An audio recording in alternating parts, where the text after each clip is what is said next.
Welcome home to USA Global TV and Radio, a place where dreams take flight, with authentic storytelling, diverse perspectives and meaningful conversations, where global stories unite and bridges are built beyond all borders. Discover world-class education, entertainment, hope and inspiration. Together, we're building bridges worldwide. Subscribe to our channel, USA Global TV. Download our app, USA Global TV. Be our guest or join our team. Visit USAGLOBALTV.com. Thanks to our founder and executive producer, Dr. Jacalyn. Music score by Yeffy Tang from Cloud Road Music.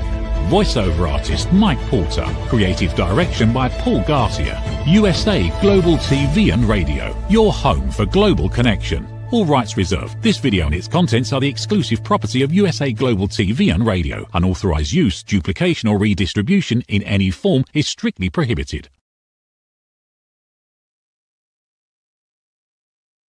Have you felt a little bit stuck, a little bit unclear, and tried to put things in place but could just not find that stability and sustainability that you were looking for? Well, that's what we will be discussing today in this episode here on our Talking Head show. And if you are new to the show and you are not familiar with me, my name is Mariska du Preez, and I will be your host for today during this specific topic on creating clarity and sustainability. So we normally look at it from a leadership lens, and of course, you are more than welcome to use this in any other areas of your life, as they might suit. Because yes, we are leaders in our own life, no matter where we go, whether we hold a title or not. So when I think about clarity, this has been something that I have really wrestled with this year. It really felt like things come into view. It's a little bit like when you look at something and you need to sort of move the thing, especially for older people. They move the thing a little bit further away from themselves to get their eyes to focus, or a little bit closer, depending on what's happening with your eyes. And if we are lucky, it comes into focus and we can see it clearly and we can actually go for the thing that we are focusing on. But other times it just doesn't want to, and it keeps this blurry, hazy view of things, and it feels a bit frustrating. So I've been sitting in that energy of that haziness for a while now, and I thought I would come and share with you here on our wonderful platform not only how that feels, but also what I have found during those times has been helpful for me, and hopefully it might be a little bit helpful for you too. And then looking at how we can build a more sustainable practice or something a bit more sustainable from it. So what I have found is when I don't have that clarity, when it is a bit blurry, it does create some, not necessarily anxiety, but there's a certain amount of subtle frustration that gets created inside of me. And I notice it in the way that I then interact with other people, in the way that I interact with my work. I might start to avoid things. I have also noticed that I just don't want to do it and then end up not doing it, or taking a very, very long time to do it because the clarity isn't there. Now I know how it feels when I have clarity. When I have clarity, I can do the thing. I can step into whatever it is that needs doing because I know what the steps are. I have worked them out. I can take action, and I can take clear action. So what I have been playing with lately is really moving with the energetic feeling of how it feels like to me. And if I come to a place and it feels like, well, I don't have enough clarity yet, then being a little bit more patient with the whole process and going, well, maybe that is the stage that it needs to be in right now. I don't necessarily need to have exact clarity, because I also came across a wonderful view of this thing called clarity, that we can actually look at it in about 4 different ways. And our brain functions with it in these different ways. So the clarity that we started off with discussing in this episode is really that focused clarity, right? We look at something and it is clear. We can read the words, we can see the picture, there is detail, and we see all of it. So that's a very focused type of clarity, and we need that type of clarity to take action. It's normally, for most people, a little bit tricky if we don't have that to take action. Now, we have other types of clarity that we might need too. And when I don't have my focus clarity, that's the clarities that I then start to explore and look at. So some of the clarity might be a lot more big picture clarity, right? So when I think about big picture clarity, it would involve things like, does this actually align with who I want to be in this specific role, this specific space, this specific area of my life? So if you were to think of this in a leadership position, for instance, it might be that the organization is moving in a specific direction, and because of the direction that they're moving in, they decided to, I don't know, close one of the departments, and they need to reduce numbers in that department. And you might be either adjacent to the department or in the department, who knows? And for you, the approach that they're taking, because remember, we can do a whole bunch of things in this world, and energetically, the approach may or may not align with us. So the approach that the organization might be taking is, well, we'll just cut numbers, won't say anything, we won't consult, and we'll just do the thing. Now, typically, hopefully, most organizations has grown past this, but I do know of a few that have not. So if we were to be in that situation where we're getting into this retrenchment period, it might not align with our values as a leader. Our position might not be in question at that stage, but we still need to work through how are we actually going to take the message to the rest of the people? How will we communicate this? How will we have those really, really difficult conversations? Because we are impacting other beings that is in this with us right now. And we want to also make sure that maybe we have a positive impact. So it's not going to be a fun conversation by all means. This will never be an easy conversation. And if it is an easy conversation for you, you might need to go and check your value system. So potentially not an easy conversation, and we can still have a positive generative impact. So what do I mean by a positive generative impact?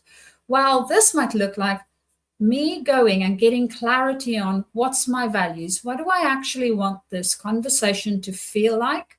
And what would I want this person to feel once we have finished with the conversation? So it might not be immediately after the conversation or during the conversation so much, but some of my values might be that I want to really ensure that this person feels supported. Right. So me supporting them does not mean me keeping them in the job, because I cannot do that.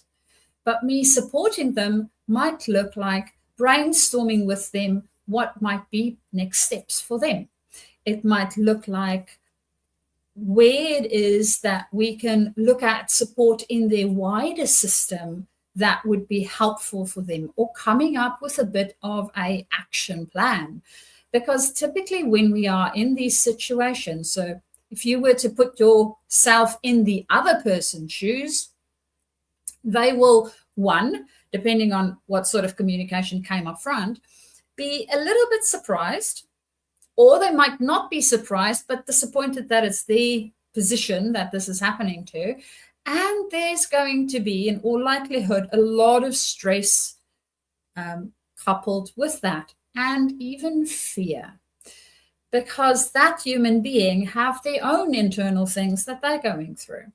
So how can we help them through this process so that when they get to the other side of it, even though it's not easy, they might be in a better place? Now, if that's my intention when I go in, having that conversation, and I have clarity about the intention I have and the values I want to actually speak to, that makes it a lot easier to have that conversation.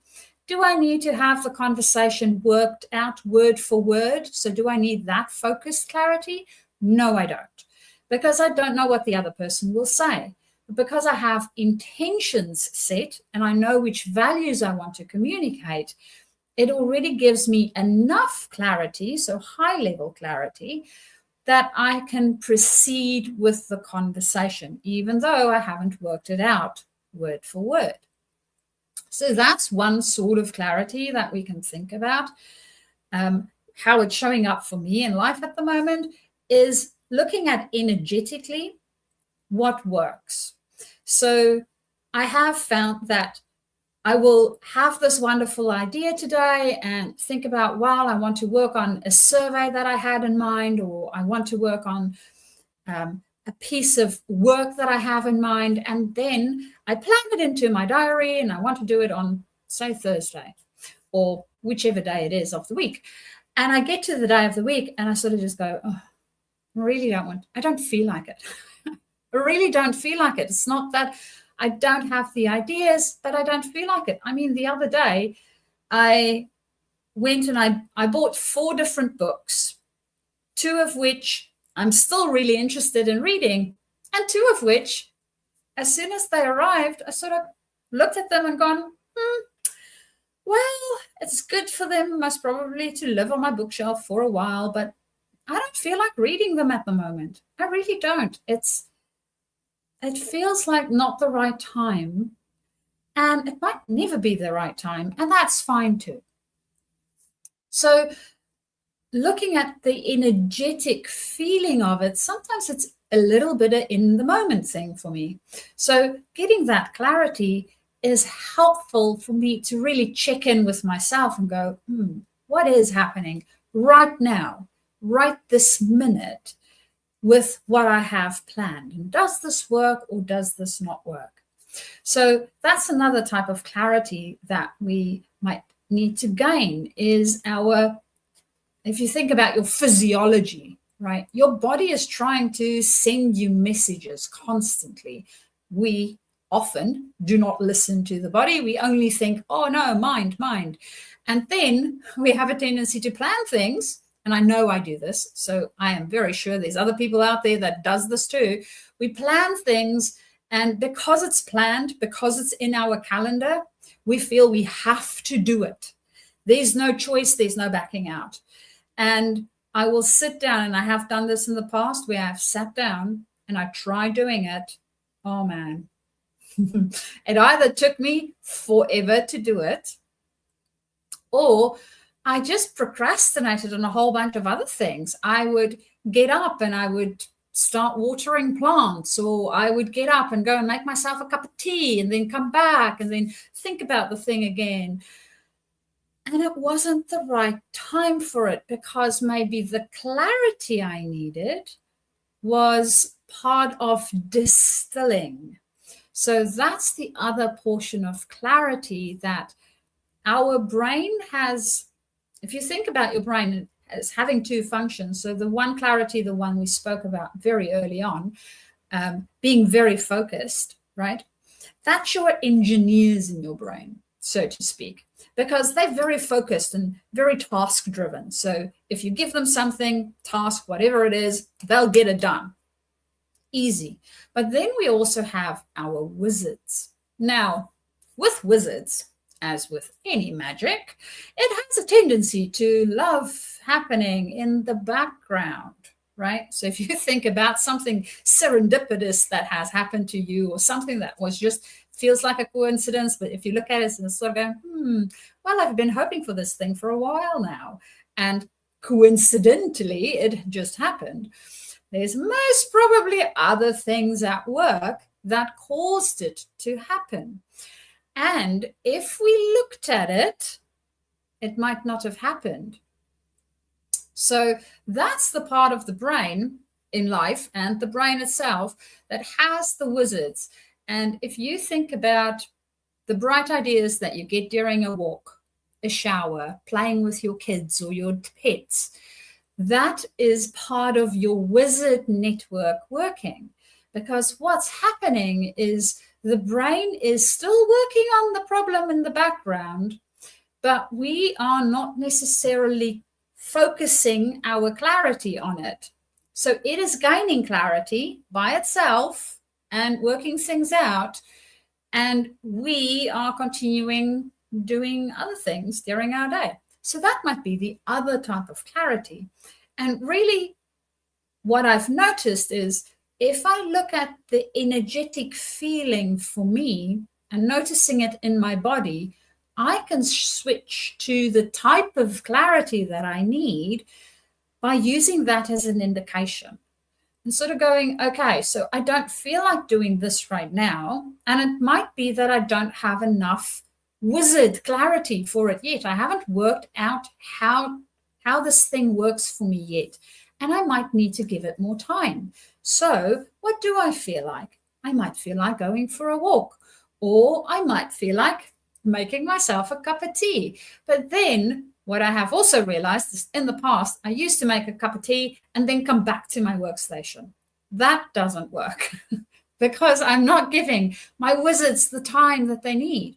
So what I'm doing now is I'm making a cup of tea and I'm actually going and enjoying it somewhere in a sunny spot or somewhere where I can feel relaxed and I can just enjoy my environment. So I can give my brain a bit of downtime. It is working on the problem, even though I don't need to physically sit and think about the problem. So that's the clarities that we can potentially have that we're not necessarily actively tapping into, because for some odd reason in our wonderful world, we think the only clarity that is clarity is the one where we are able to go and do stuff. So if that was you, as it was me in the past, that is not necessarily valid. So before we jump into sustainability, we are going to take a short break for some of our wonderful members on the team to share some of their things, and we will be back shortly. What if many of the problems we associate with aging are not random? What if there are identifiable causes behind declining energy, chronic disease, and memory problems? We have been told that aging is simply something we must accept, that slowing down is normal, that growing older means growing weaker. But what if that's only part of the story? Why do some people remain active and engaged well into their later years? Why do others struggle with disease, fatigue, and declining health? What is happening beneath the surface? What processes drive aging? In Aging Sucks, researcher, educator, and author Red O'Loughlin explores what researchers have discovered about why we grow older. No medical degree required, no confusing jargon, just clear explanations of what researchers have discovered about the processes that influence aging.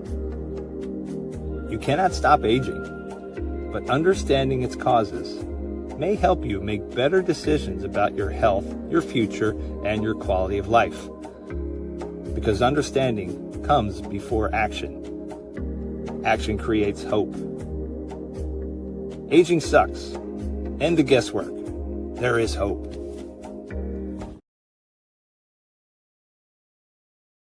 I love that ad. It feels like it sort of made my point about clarity a little bit clearer. The understanding and then taking action. That's really what clarity is for us. So that's what we explored first. And now we're going to look a bit more into sustainability and really building some of these things into our practices. Because one of the things that I have been noticing, and this is a trend now, whether you are in a corporate environment or it might just be you going through life in general, one of the things that I'm noticing is that we have a tendency to bolt things on instead of integrating and really making it an integral part of our process, system, way of being. Now, when I think about sustainability, something can only be sustainable if it is an integral part of the bigger whole. So if you were to think about a cell, now your body is made out of a whole bunch of cells, right? You do not have cells that go, oh no, we're going to go off on our own mission, and then they leave your body. That typically doesn't happen. They normally stay intact and they work together and specialize in certain ways and shapes and forms. So we have livers and kidneys and hearts and all sorts of things inside of us where our cells has specialized, and then it builds up this bigger thing that is us as a human being, right?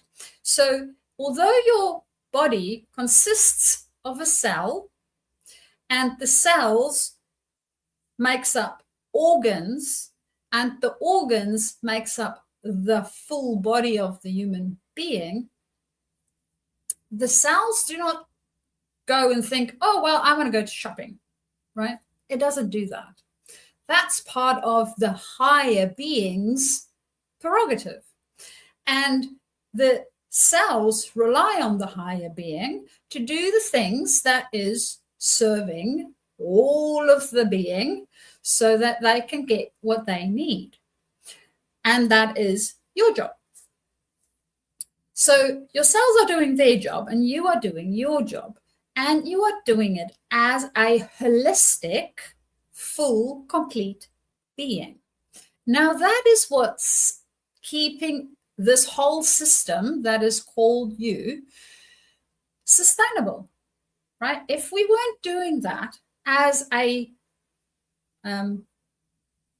person or any other being on this planet, really, if that wasn't the case, it wouldn't be sustainable and the cells will just fall apart if we poke them, if we were just trying to sort of paste them together and they didn't really have a full forming function. And this process of integration happened so that they could become more than the sum of their parts, because that's really what you are. You aren't a liver or kidneys or a heart that's walking.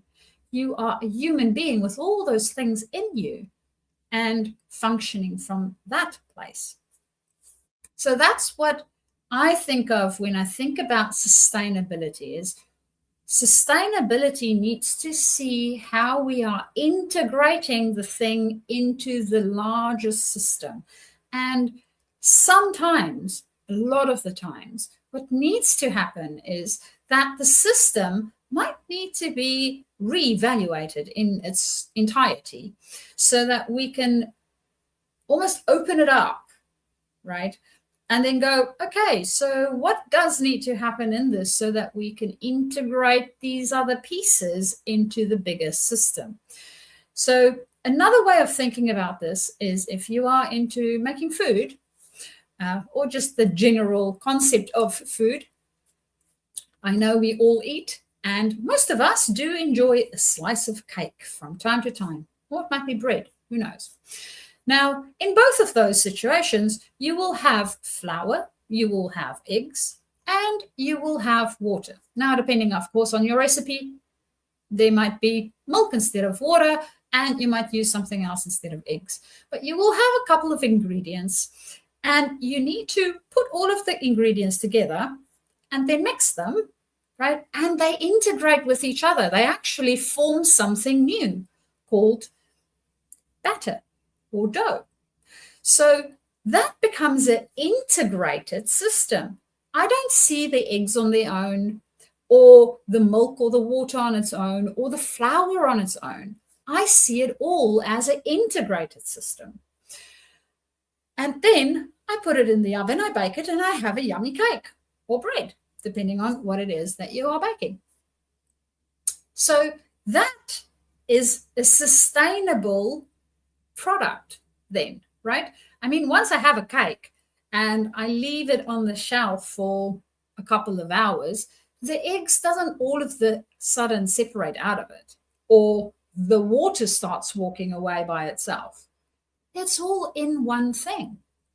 So when you think about your own systems, your own processes, your own thinking, how are you integrating all of these new things into your system? Because that's really what's being asked of you. And the reason why I paired clarity and sustainability together is that sometimes we don't quite have the clarity on how to make the thing sustainable. We need to work it out, right? So one of the things that currently I'm working out is I'm trying to figure out in my business, I have all the basic components for it. I know when I'm starting work, when I'm finishing work, I know how my bookkeeping works. I know how all the different elements of my business work. But what I really, really want to make sure I do, and what feels to me like it will actually integrate all of these things together so that I have a cake or a bread versus separate components, is the energy that's attached to them. So at the moment, I have some of these components that doesn't quite feel wonderful for me in any case. And I haven't quite figured out how to work with them and what it is that I require inside of them that would be helpful for me to integrate them into my business so that it feels like my business, not somebody else's business. Because we are all different and we all need different types of things and different types of energy. Now, for me, I want to have fun in my business. I want to make sure that it feels light and easy. If I'm going to do something and it doesn't feel light and easy, do I really want to do it? Well, honestly, for me, I don't. So that's the things that I'm trying to figure out within my business. So when you think about the thing that you are working on at the moment, project at work, something in life, a relationship, right?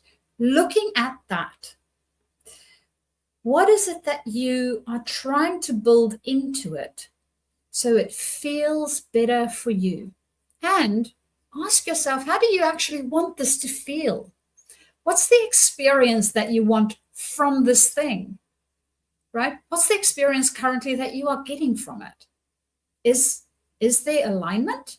Are they the same? Or are you sort of poking in different places? Because then it's not going to be sustainable. Now, sometimes we need to let go of things in order to incorporate other things.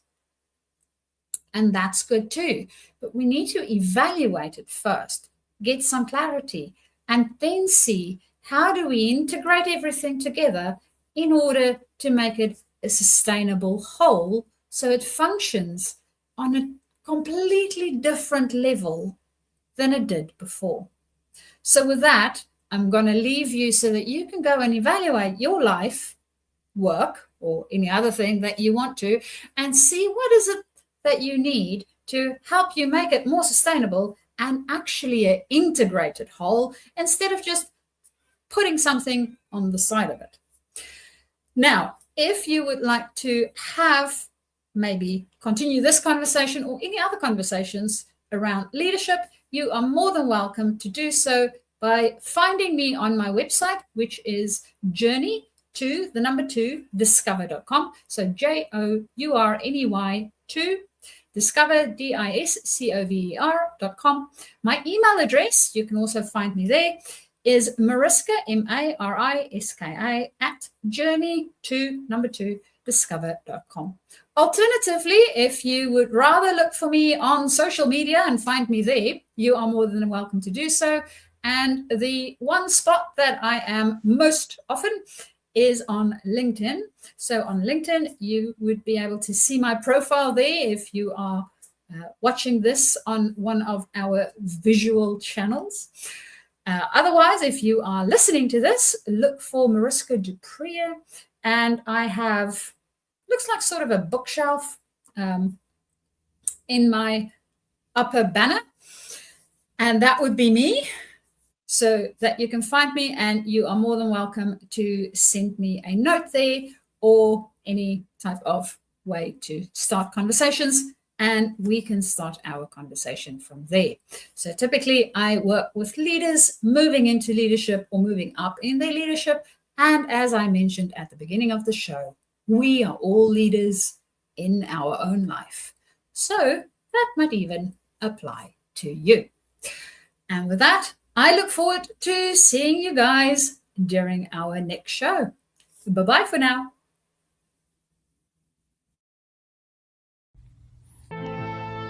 Every day, we wake up knowing what we should do. We know we should take better care of ourselves. We know we should have the difficult conversation. We know we should stop making excuses. We know we should invest in our future. We also know we should take the first step. So why don't we? It's not because we aren't smart enough. It's not because we don't have enough information. And it's certainly not because we don't care. We live in a world overflowing with knowledge. Books, podcasts, videos, courses, experts, even artificial intelligence. We have more access to information than any generation before us. Yet so many of us are still waiting for the right time, waiting to feel ready, waiting until tomorrow. But tomorrow becomes next week becomes next year, and before you know it, another opportunity has passed us by. The truth is, knowing has never been the finish line. It's only the starting line. Our lives don't change because we know more. Our businesses don't grow because we know more. Our relationships don't improve because we know more. And our health doesn't transform because we know more. Everything changes when we act. When we choose courage over comfort, progress over perfection, action over intention. The question isn't, what else do we need to know? The question is, what are we going to do with what we already know? Stop. Why Knowing Isn't Enough by Dr. Jacalyn.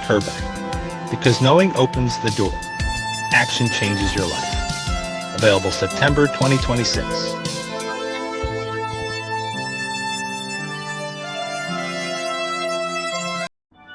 People are searching for experts every day. Are they finding you, or are they finding someone else? Every day, professionals are building authority through media. We've already built the platform. USA Global TV and Radio. Over 14,000 shows streamed to over 60 countries. This isn't about becoming famous. It's about leverage, visibility, credibility, opportunity. One interview, one conversation, one show, repurposed into content, connection, and business growth. Most people assume hosting a TV show requires a studio, a production team, and a massive budget. Our television packages begin at $1,500 US per month. Professional production, global distribution, replay visibility, built for voices with something to say. I'm Dr. Jacalyn, and if this resonates with you, we should talk. USA Global TV and Radio, all rights reserved. Contact us at info@usaglobaltv.com. Thank you, viewers and listeners of USA Global TV and Radio, for joining us today. We're honoured to have your time and attention as part of our global community. At USA Global TV and Radio, we believe in the power of authentic conversations. meaningful connections, and creating a world of possibilities together. Want to be part of something bigger? Join our team of elevated listeners at USAGLOBALTV.com, a space where your voice matters and your ability to listen transforms relationships. Stay connected with us across all our platforms for thought-provoking discussions, expert insights, and empowering stories. Subscribe to our channels at youtube.com/c/USAGlobalTV. Follow us on social media and explore the endless opportunities we're creating for growth, learning, and inspiration. Together, we're not just broadcasting, we're building bridges and changing lives one conversation at a time. For inquiries, contact us at info@usaglobaltv.com. Produced by Executive Producer and Director Dr. Jacalyn. Voiceover by Mike Porter. Creative direction by Paul Garcia. All rights reserved. Visit usaglobaltv.com to view our full terms and conditions.